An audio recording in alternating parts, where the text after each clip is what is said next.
Larry and Jeff, you're both on. I'm going to pop off. Okay, thanks, Lori. Hi, Jeff. Hi, Larry. How are you? Not too bad. How are you?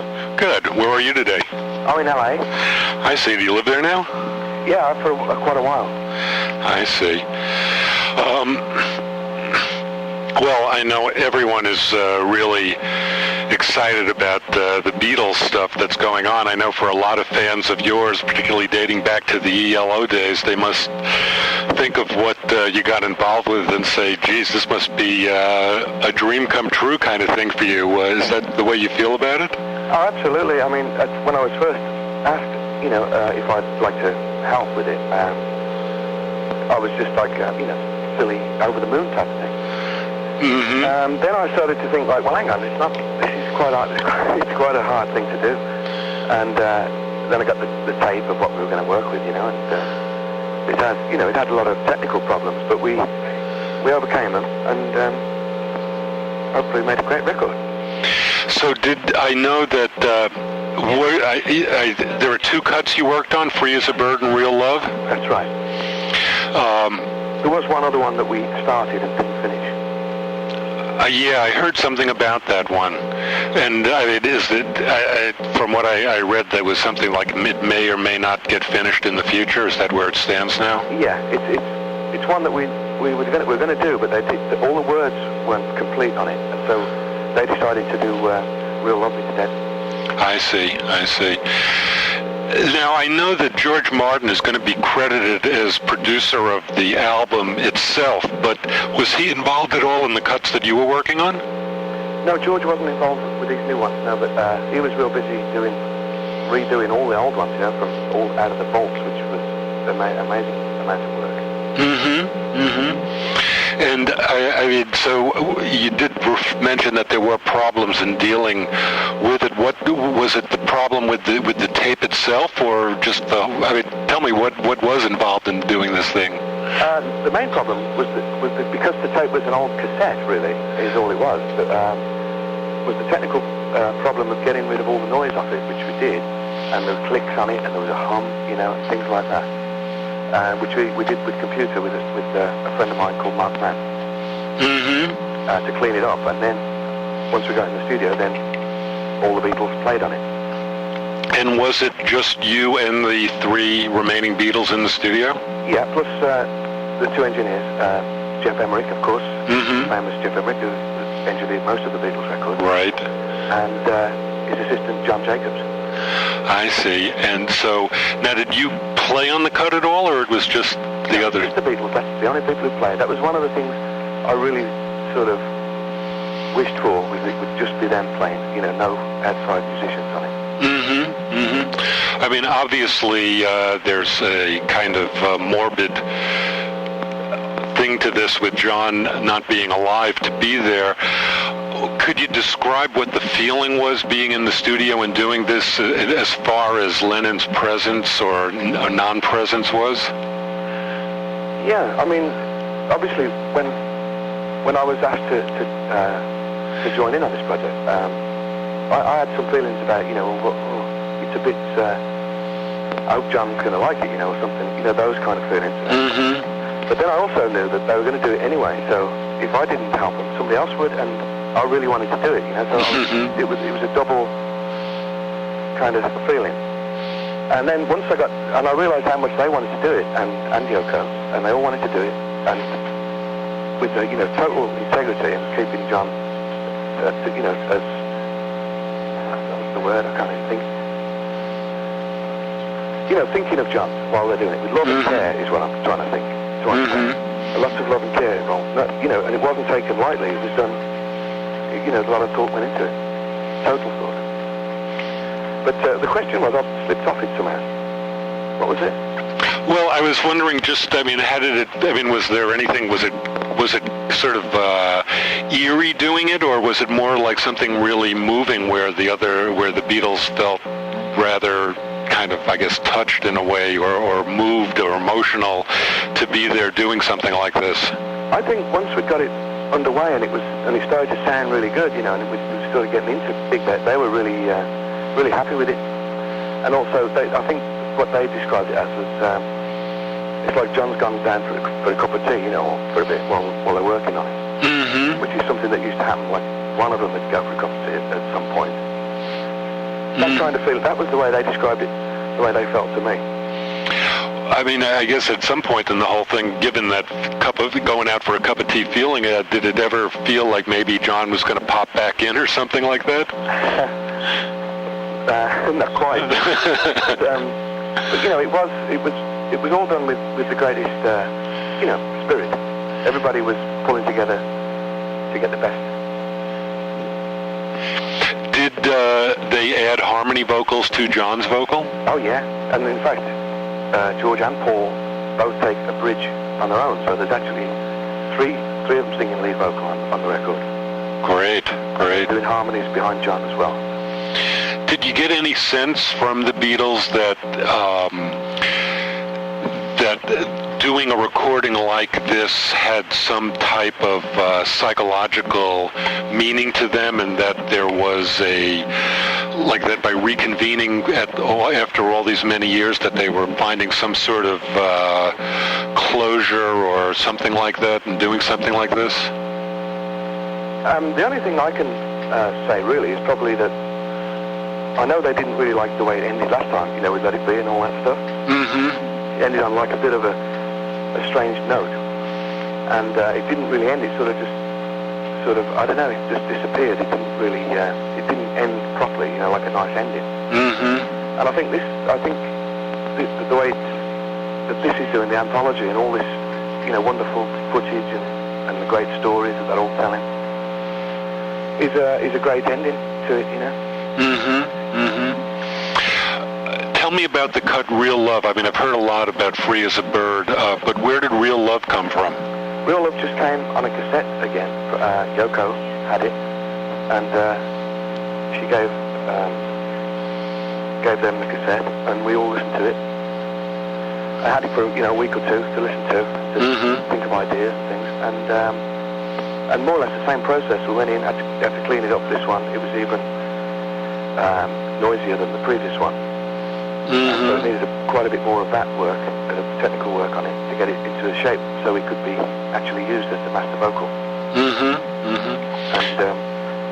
And again, George and Paul are harmonising with John, and it's a great thing when they strike up, you know.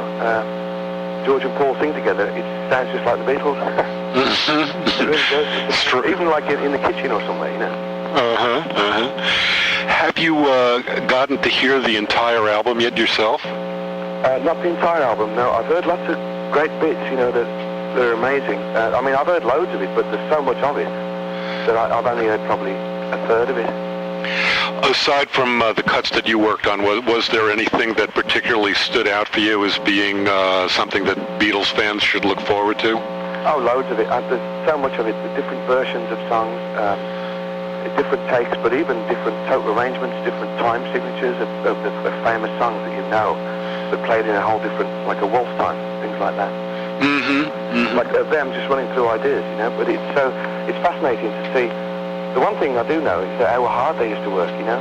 So not only were they the best, but they really worked very hard at their art, you know, their craft. Mm-hmm. Mm-hmm. Have you gotten to see any of the TV documentary yet? Yes, I've seen lots of it. And it's, you know, it's great because it goes from the old stuff to the new stuff to, you know, them talking about it now and the same sort of phrase of a long time ago. It's just fascinating the way it goes through. I know, I mean, for people who were Beatles fans in the 60s and kind of know all of their material by heart and have absorbed everything that's been out there about the Beatles, do you think that this album and the TV show is going to really add to our knowledge of the Beatles, or is it going to be just like a different view of what we already know? I think it's got a lot more stuff in it than anybody's ever seen before, especially historical stuff. I'm sure there's tons of stuff that nobody's ever seen, like home footage and just really interesting bits and pieces. Mm-hmm. And their opinion about it all, you know, which is nobody's ever really seen. Mm-hmm. And them doing their own story, it's a great thing. Of course, every time any of this stuff goes on, there's always the inevitable rumors about a tour or anything like that. Has anyone said anything to you about it? Absolutely not. Nobody said a thing about that to me.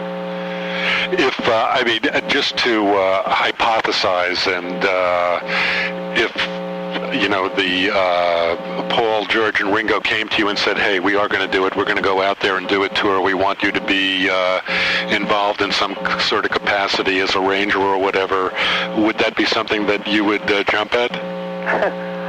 I suppose I would, but I know, I'm pretty certain, well, you know, really certain that it would never happen. I mean, you know, considering the guys that you've gotten to work with in your life, I mean, you know, if you look at the Traveling Wilburys and producing George Harrison and Roy Orbison, and now the Beatles, I mean, it must, I mean, for someone who loves music as much as you did, there must be almost a kind of pinch yourself kind of quality of unreality to have had all of this, to have the opportunity to do all of this. It is quite remarkable, and the main thing is, I've only ever worked with the people that I really have loved, you know, and I've been really lucky in that respect that I've become friends with them, and with the guys I really wanted to work with, and not just, I don't mean just musically, but, you know, like Roy Orbison, for instance, he was such a great guy. He was a marvellous man, you know, just a wonderful, sweet guy, and to work with him, and we had plans like, we were going to write like bucket loads of albums, you know, and then of course unfortunately he died, but that sort of thing, I mean, that was a fantastic thing in its own right, you know, working with Roy and with Del Shannon, and so yeah, I've been very lucky to work with all my own heroes. It's been, it is great. There's not many left now, I don't think. You know, sort of, but maybe that's an era, you know, I wanted to do that, and then I'll concentrate on some new stuff of my own, and maybe some new artists, who knows. It's been a few years since Armchair Theatre came out. Do you have your own album, one of your own, that's going to be coming out soon? Well, I hope so. I'm still working on it, you know, writing songs and doing bits and pieces, but I've been pretty distracted in other areas at the moment. Right, well... The Beatles is one of them. Well, that's great. Yeah, well, before I say goodbye, I just wanted to say I really loved those cuts on Armchair Theatre where you used the Indian musicians. Oh, thanks. That was thanks to George, actually. He got them in there. They were playing in Birmingham, England, and he got them in to come and play for me, which was brilliant. And he told them how to, all the bits and pieces. You know, he's really good at Indian music. He knows it really well. And he was able to translate to them. And it was fantastic. They did all that in about an hour. You know, it was brilliant. Well, I thought it really worked well, and that, you know, with all of this world beat music interest that's out there, the fact that no one seemed to pick up on a really interesting melding of pop and Indian music that you accomplished, I thought you didn't get enough credit for what you did there. Well, thanks very much. Well, I mean, and then my last question, I mean, now that, you know, with these couple of cuts that are there, do you have any feel of whether or not there are more tracks out there that you might pop up in the future, or do you think that the mine has pretty well been excavated at this point, and that we're seeing what there is, and that there won't be much, you know, another such project in the year 2000 or something like that? Right. Well, I can't really imagine that there's anything else out there, because I've got a feeling that most things that haven't, that were there are in the anthology. So, unless there's like a big box full of great ones lying around that nobody knows about, I don't think there can be much more. I mean, and you know, not having heard either Free as a Bird or Real Love, and I know that thanks to ABC TV, they've got real security there, and critics such as myself won't get a chance to hear it until the rest of the world does in the TV series. Can you characterize where you might relate these songs to the Beatles in terms of like time period? Do they sound anything like, you know, a particular, like they might come off a particular album or something like that? Right. Well, the newest thing I could say that it may sound like is a period of time, maybe like from the White Album, or during the White Album to about Abbey Road, you know, that kind of sound. although it wasn't intended to, that's just the way it worked out.